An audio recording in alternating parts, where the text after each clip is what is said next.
महाप्रसाद जननी सर्वसौभाग्यवर्धिनी आदि व्याधि हरा नित्यम तुलसी त्वं नमोस्तुते।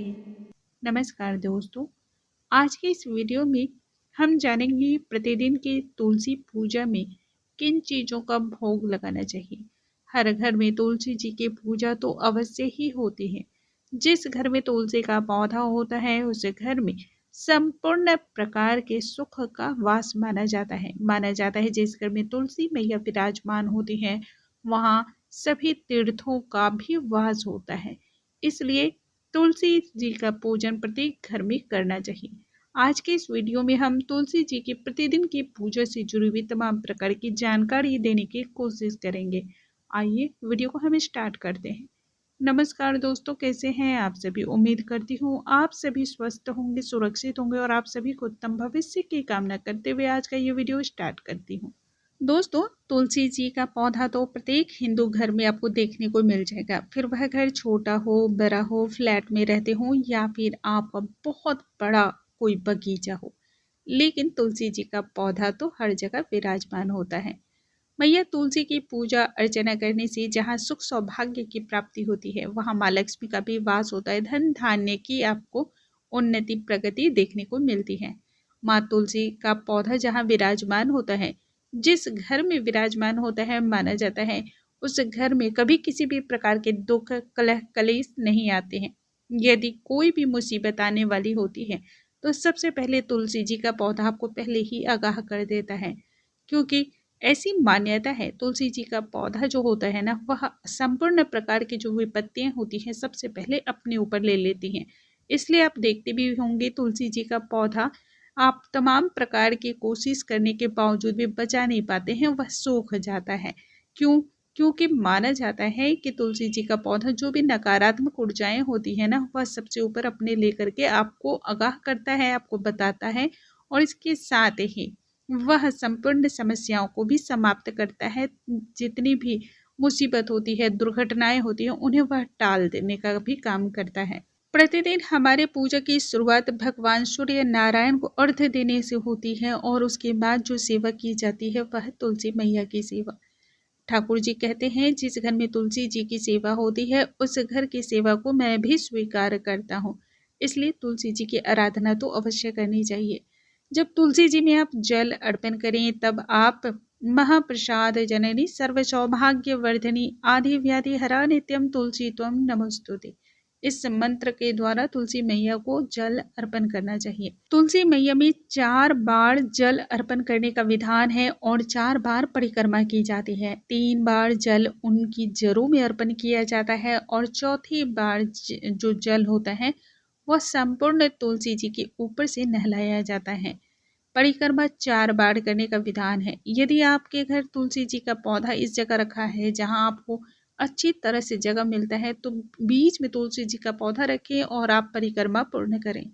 जगह यदि ना हो तब आप तुलसी जी के पौधे को एक किनारे रखें और पूजा अर्चना करके जहां पर आप पूजा अर्चना करते हैं वहीं पर एक ही जगह खड़े होकर के आप परिक्रमा पूर्ण कर लें।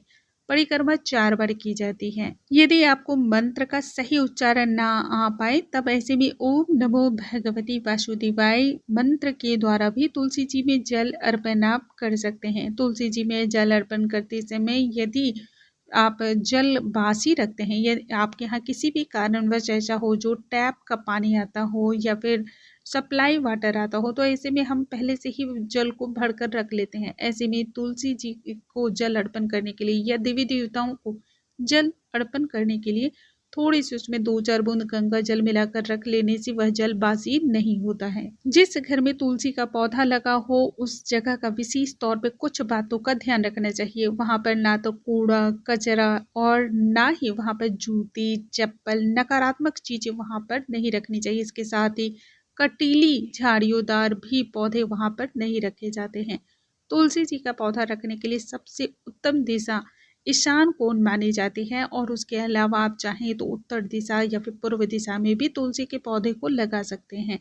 इसके अलावा आपको तुलसी जी के पौधे को अन्य किसी जगह स्थापित नहीं करना चाहिए, वरना यह शुभ फल नहीं देने वाला माना जाता है। मैया तुलसी में जल अर्पण करने के बाद आप माँ तुलसी को हल्दी और कुमकुम अर्पण करें। भोग अवश्य लगाना चाहिए। मैया तुलसी को आंवले का भोग विशेष तौर पे लगाया जाता है, या फिर आप नारियल, बादाम, या आप चाहे तो सीताफल, बेर का भी भोग लगा सकते हैं।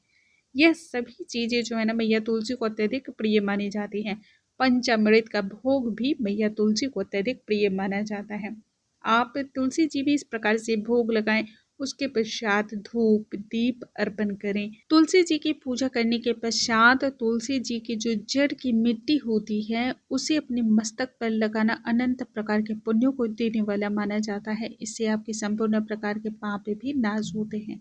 इसके अलावा यदि आप इस मिट्टी को, तुलसी जी की जो जड़ की मिट्टी होती है उसे अपने मस्तक पर लगाते हैं, सजाते हैं, तो इससे ठाकुर जी भी प्रसन्न होते हैं। जो भक्त प्रतिदिन मैया तुलसी में संध्या कालीन के समय दीप दान करता है उसके संपूर्ण जीवन जो है वह सार्थक हो जाते हैं। जन्म जन्मांतर तक उसे किसी भी प्रकार के रोग दोष नहीं सताते हैं। गुरुवार को विशेष तौर पर तुलसी के जल में दूध अर्पण करना चाहिए और हल्दी अर्पण करना चाहिए। एक लोटी में थोड़ा सा जल और दूध मिला लें, उसमें थोड़ी सी हल्दी डालें और इससे तुलसी जी के पौधे को सींचे।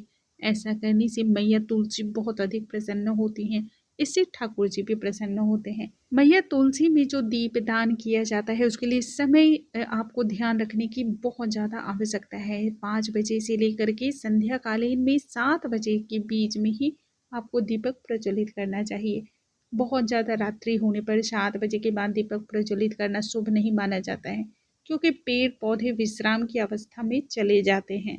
वैसे तो घर में एक से ज़्यादा तुलसी जी का पौधा नहीं लगाना चाहिए, लेकिन यदि आप ठाकुर जी पर या शालिग्राम भगवान पर, भगवान श्री विष्णु पर यदि तुलसी का दल अर्पण करते हैं तब ऐसे में तुलसी के पौधे को आप अलग से जरूर लगाएं। जिस तुलसी जी का पूजा किया जाता है उसके दल को तोड़ना अच्छा नहीं माना जाता है। यदि बहुत आवश्यक हो तब सबसे पहले आपको मैया तुलसी से आज्ञा लेनी चाहिए, उसके बाद ही तुलसी दल को तोड़ना चाहिए। इसके अलावा एक विशेष बात का याद रखें, तुलसी में जो मंजरियाँ आती हैं उसे तुरंत तोड़ करके और भगवान शालिग्राम को या ठाकुर जी को समर्पित कर देना चाहिए।